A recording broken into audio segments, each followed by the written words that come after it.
সীমান্তে ভারতীয় যুদ্ধ অবকাঠামো, মিজোরামে বাংলাদেশ বিরোধী যুদ্ধের প্রস্তুতি।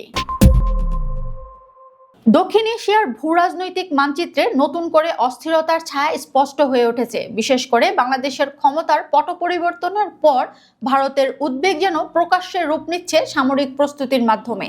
সেভেন সিস্টার্স নামে পরিচিত ভারতের উত্তর পূর্বাঞ্চল হাতছাড়া হয়ে যাওয়ার আশঙ্কায় দিল্লি এখন বাংলাদেশ সীমান্ত জুড়ে নজিরবিহীন যুদ্ধ অবকাঠামো গড়ে তুলছে। 5ই অগাস্ট বাংলাদেশের ছাত্র জনতার অভ্যুত্থানের মধ্য দিয়ে রাজনৈতিক পালাবদলের পর থেকেই ভারতের নীতি নির্ধারক মহলে আতঙ্ক বাড়তে থাকে। দিল্লির আশঙ্কা, বাংলাদেশ ক্রমবর্ধমান ভারত বিরোধী জনমত এবং আঞ্চলিক ভূ রাজনৈতিক পরিবর্তন সেভেন সিস্টার্স অঞ্চলের উপর সরাসরি প্রভাব ফেলতে পারে। সেই ভয় থেকেই এবার কাঁটাতারের বাইরে গিয়ে সরাসরি সামরিক ঘাঁটি নির্মাণের পথে হাঁটছে ভারত। বিশেষ করে মিজোরামের দুর্গম পাহাড়ি অঞ্চলে স্থাপন করা হচ্ছে ভারতের চতুর্থ বৃহত্তম সামরিক ঘাঁটি।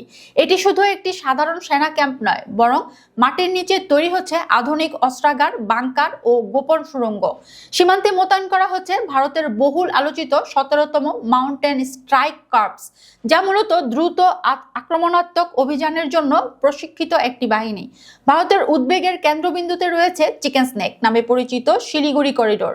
এই সরু ভূখণ্ডটি বিচ্ছিন্ন হলে ভারতের মূল ভূখণ্ড থেকে সেভেন সিস্টার্স পুরোপুরি আলাদা হয়ে যাবে। সাম্প্রতিক সময়ে বাংলাদেশে ভারতীয় আধিপত্যবাদের বিরুদ্ধে রাজনৈতিক বক্তব্য ও আন্দোলন দিল্লির সেই পুরনো ভয়কে নতুন করে উস্কে দিয়েছে। ভিডিও ও নিরাপত্তা বিশ্লেষকদের তথ্যে জানা যায়, পশ্চিমবঙ্গ, বিহার ও আসামের পর এবার মিজোরাম সীমান্তে বিশাল সামরিক অবকাঠামো নির্মাণ শুরু করেছে ভারতীয় সেনাবাহিনী।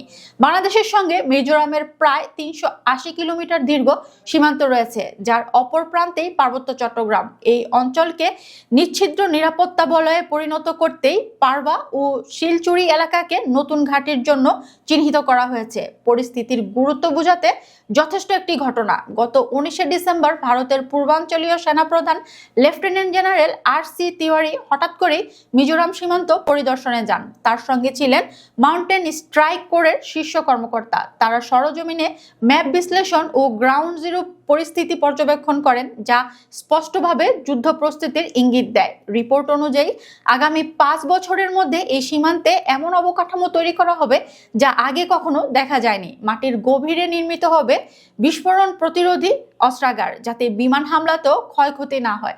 পাশাপাশি সীমান্তে থাকা 85টি বিএসএফ চেকপোস্টকে আধুনিক কম্পোজিট অপারেশনাল হাবে রূপান্তর করা হচ্ছে। ডিমাপুর থেকে একটি পূর্ণ পদাতিক ব্যাটালিয়ন স্থানীয়ভাবে মোতায়েনের সিদ্ধান্ত চূড়ান্ত।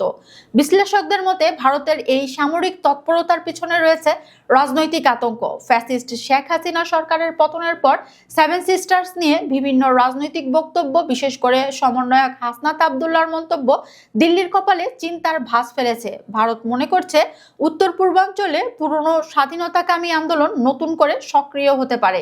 ইতোমধ্যে শিলিগুড়ি করিডোর রক্ষায় 3টি সামরিক ঘাঁটি স্থাপন করেছে ভারত। মিজোরামের চতুর্থ ঘাঁটি স্পষ্ট করে দিচ্ছে বাংলাদেশকে দিল্লি এখন আর বন্ধুত্বপূর্ণ প্রতিবেশী নয়, বরং একটি সম্ভাব্য কৌশলগত চ্যালেঞ্জ হিসেবে বিবেচনা করছে।